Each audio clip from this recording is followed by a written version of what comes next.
All right, here we are now. BlackRant starting this video. This is a very important video that I wanted to talk about, and I've been meaning to do a lot of videos like this going forward. Not just from a political perspective. Politics is like definitely something that I think people should be aware of, get involved in if they can. But politics doesn't make the world go round. Politics is more like a symptom of what's happening in our society and in our culture. And, yeah, politics can influence people's behavior, but a lot of times the behavior of the people is what influences politics and so on and so forth. So I wanted to kind of do this video. I'm really right now specifically speaking to my men, my young guys in between the ages of whatever, 16 and 36, right? Depends on where you are in your life. But I have noticed, specifically in my case, over the past decade, that I've been witnessing a lot of young men who have no purpose, no sense of self. They don't have a sense of self-worth. They don't have a sense of value. And I've always empathized with this, always, because I knew it didn't take much for me to be that way. I could have very easily gone down that road and been in that situation as well. And I'm not, I don't have 12 Bugattis and I don't have a million, dollar houses and all this other stuff. But, my experience is still very valuable, and I still am living a life of, true masculinity where I can hold my head up high. I'm creating the life that I want. I'm having the value that I want. I'm raising my kids and having the family that I want. And really, that is the most important aspect of success, right? It's like you can have 12 Bugattis, but if your life is a shit show and, you hate your wife and, she's cheating on you or whatever, it's like, what does that mean? What's the value of that? So, and also it's not what everybody wants. It's not achievable for everybody. It's a great motivator, right? Because, men, guys, dudes, boys, whatever you want to call us, we are attracted to climbing up the ladder, right? We have that pack-like mentality where either we're following the alpha or we want to be the alpha. And even if you're following the alpha, you're willing to step into that role. You want to step into that role, and that's part of the reason why you're following the alpha. True betas, follow because they don't know where else to go. It's not because they're, trying to learn from the alpha and one day try to take his place. So I wanted to do this video. We're going to talk about the 5 things that men need to do, young men need to do to focus on so that they can make themselves successful, make their lives so much better, more enriching. I was one of those kids, man, where I would chase tail. I wanted to have a girlfriend so bad when I was in middle school, high school, and all that other stuff. Here I am in my 30s, and I realize I'm more popular with the ladies than ever, and I'm not even trying. Why? Because I found that center within myself. Trust me, it gets easier as time goes on, especially if you're paying attention to anything going on in society. It's like the mostly agreed upon fact is that women's value decreases over time, men's value increases over time, right? There's 200 little scrawny little fuckboys out there, who can barely bench 125 when they're in their 20s, early 20s, or when they're in their teens. As soon as you start getting into your late 20s, 30s, even early 40s, the amount of quality men that are capable of taking care of themselves, taking care of somebody else, their partner, providing, being somebody who's somebody who's can make a woman feel secure, safe, can take care of them in a physical manner, is not a weakling. That greatly diminishes. It's the more rare you become, the more valuable you become.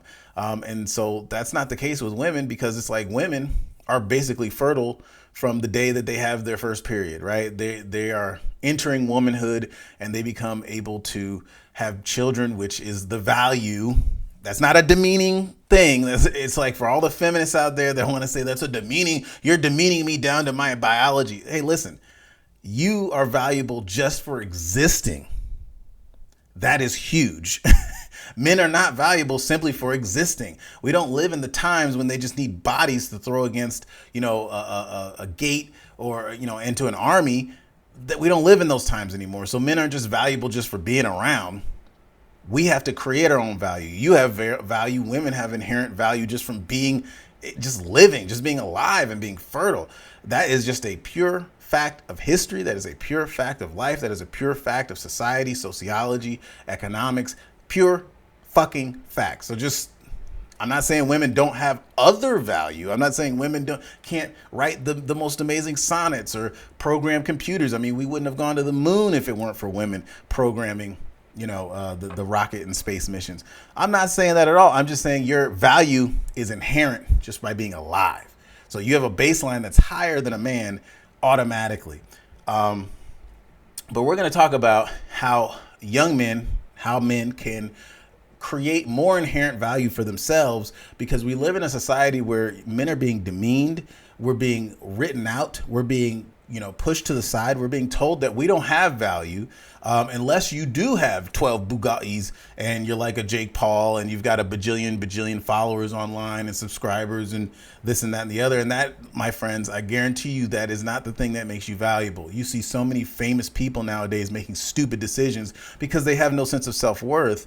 And if they did, they would be better role models. But they bought into a system that tells them, oh, it's more about looking cool. It's more about making money. It's more about pretending like you're the best rather than actually being the best. I mean, case in point, I mean, you could look at what's that guy, that heroin addict who was dating Kim Kardashian. That guy is what the system, what the media, what Hollywood wants all these young men to be: tattooed, scrawny, can't defend themselves, lurky, slurky, drug addict, can't hold their head up high, have to shoot somebody before they can have a fist fight type of individual, right? And that is not what society needs. So let's get right into it. Number one, and this is what I just talked about just a second ago, realize that as a man, no one cares about you. No one cares about you. No one cares about you, and that should inspire you. People are always going to care more about females, women, and children more than they're going to care about men. Why? Because I just said it. Women have an inherent value to the society just for being alive, for their heart beating and being fertile, right? Because they can continue to perpetuate a society. They can perpetuate the species if they are impregnated. I'm sorry, I'm not trying to be demeaning. It's not meant to be demeaning, because like I said, women can have way more beautiful things to offer than just, getting knocked up. But just that alone, like, let's just say if men had like this ability to shoot bread out of their hands, and it just came out of nowhere, we'd be inherently valuable to any society because nobody would ever starve, right? That's all I'm trying to say. So number one, as a man, realize that nobody cares about you, and that should inspire you. Why should that inspire you? Because as a man, you've been tasked with a challenge to be more than you were already born as, right? You were given a body, 2 arms, 2 legs, hopefully, a good brain, mind, hopefully. And so you've been given something to start with, but that is just the beginning of the journey. Being a man is a journey of 1,000 steps, 1,000 miles that can continue for as long as you're willing to walk that path. And so that's the beautiful part of being a man. That should inspire you that you are something. I wasn't born 6 feet, to be 6 feet tall. I was a scrawny, skinny little kid. I'm short. I'm not like, I had a couple of, unique gifts, but when I was in high school, I couldn't really see them past the physical things that other people were given. But you know what that did?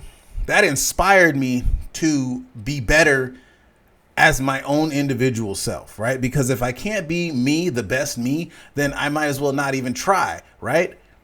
You have to aspire to be the best you with what you've been given, because there's no second chances. There's no going back. There's no need to change you because you have been given a gift of life. You've been given whatever you've been given so that you can learn the lessons. Case in point, I'm getting right back into jujitsu. I used to do mixed martial arts. I was a martial artist for a very long time. I'm getting back into it. And because of my small stature, my smaller frame, because, I'm pretty, stocky and big for my size, but because of Because I'm not 6 foot tall, because I'm not 250 pounds or of pure raw muscle, because I'm not Francis Ngannou or whatever, you have to learn the actual steps, the actual strategies, the real techniques in jiu-jitsu to get very good. But you know what that's allowed me to do over time? Catering to my strengths, I've been able to beat bigger, larger, stronger opponents because I've learned the actual techniques. And the same is true with anything else. You can sharpen your brain, your mind, to combat people who may not think that they need to have a sharp mind. And maybe you'll become better at thinking your way out of situations, finding alternatives and all that stuff, because you have been given other skill sets that other people have not been given. So number one, nobody cares about you, but that's a beautiful thing, because you can make people care about you later. You can inspire other people to care about you based upon what you've done and you've learned for yourself. Number two, find a group of men and not boys who know how to support you. That is huge for men. Women are naturally social creatures. Men are usually, more solo type people, right? And so sometimes it's hard for us to find a group of people who are actually willing to support us. And it's so easy as a man to find a group of other boys who can make you feel comfortable with your shortcomings, with your insecurities. Now, that might be the case when you're younger, when you're in your teens and your early 20s. You might feel really, really good and comfortable being around people who are willing to accept your insecurities and play into them. But as soon as you can, even if you might, maybe you have those sets of friends that are kind of like, they're not really doing too much, and they make you feel cool because you can just chill around them. You can just feel like you can be yourself. But you also need to find a group of men who are going to challenge you while they support you. This is why I'm a proponent for the martial arts. I'm a proponent for jiu-jitsu. I'm a proponent for these things, because you will find men, and they might be older than you. They might be 7 years older than you. They might be 10 years older than you. And hey, you're not going to be hanging out with a 40-year-old man on the weekends, but you will find people who will motivate you to be better because they've been there. They've already seen what you haven't even seen yet. Let's say you're a 20-year-old guy and you're talking to a 30 or a 40-year-old guy. They've already been through a lot of the stuff that you haven't even seen yet. And so soaking in that wisdom, helping them help you, is a great way to find that support system for yourself that will make you a stronger individual. I see so many of these fuckboys at the mall who want to hang around 2-3 girls, and if you confront them. One time I actually did confront one of these fuckboys, and they're just like little coward people, right? They boss around the girls because the girls like to be treated like crap, and they like to buy things for these fuckboys. That's what they do. They buy things for their little boyfriends, and then the boyfriends push them around, them and their friends. And it's like this weird, it's just weird, man. It's like, that's not how we got down when I was younger. But anyway, and then if you confront one of these kids, they're completely spineless. Why? Because they weigh 85 pounds soaking wet. They look like trash. They smell like trash. They're trying to be trash because they realize that's what these girls are into. That's what the girls who aren't, sexually confused or whatever confused are into. And so they try to accommodate. Do not go that way. Do not go that route. That only works for a few years, but it can wind you up with a lifetime of misery. You will end up being that guy for the rest of your life, and you don't want to be the fuck boy when you're in your 40s, still bumming cigarettes and $20 bills off of, some idiot girl. It's you don't want that.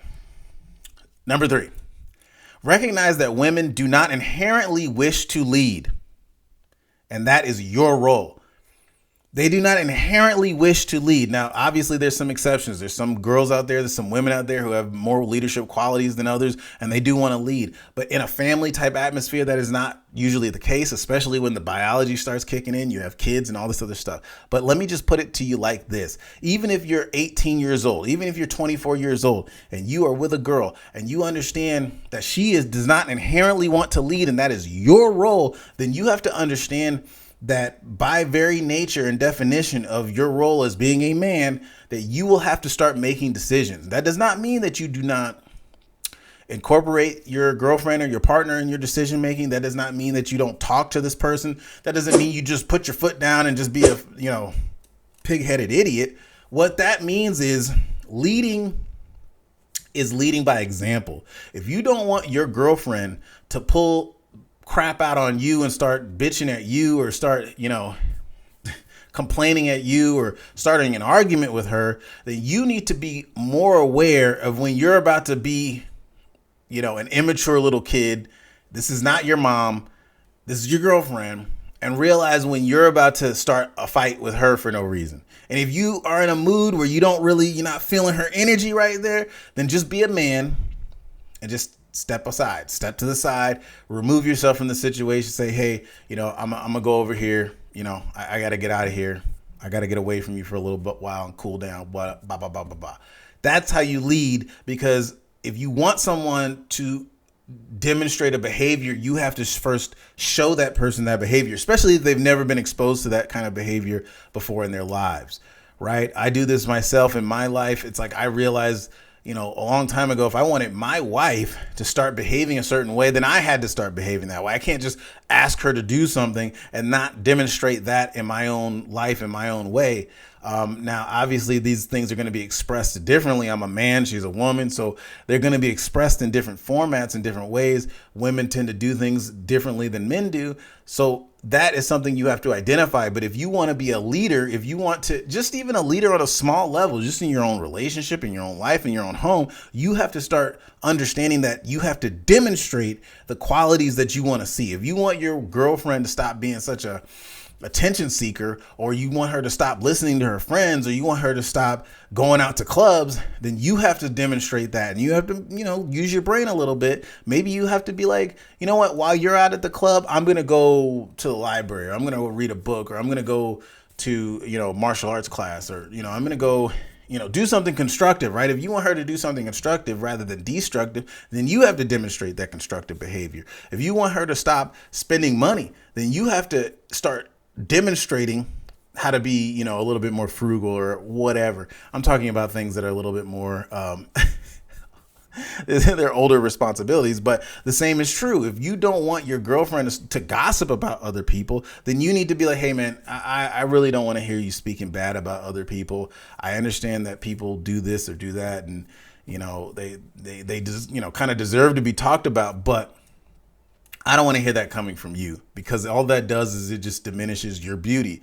You're starting to talk and put other people's name in your mouth, and it diminishes who you are, as a beautiful person.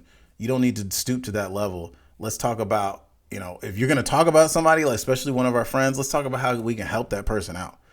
That's how you demonstrate leadership. So that's number 3.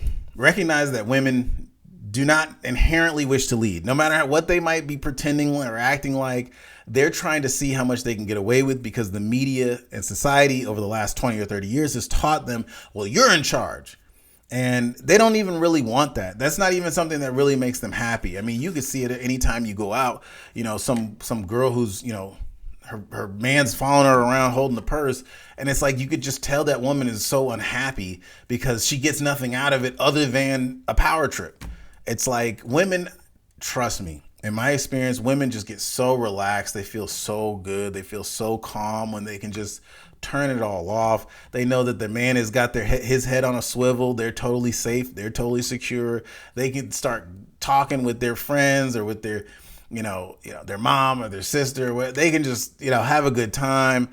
And not have to worry about anything. But when they're the one wearing the pants and they gotta come here, do this, do that, we gotta leave, and it stresses them out. And women just inherently don't want to do that. Just take it back to the caveman days, man.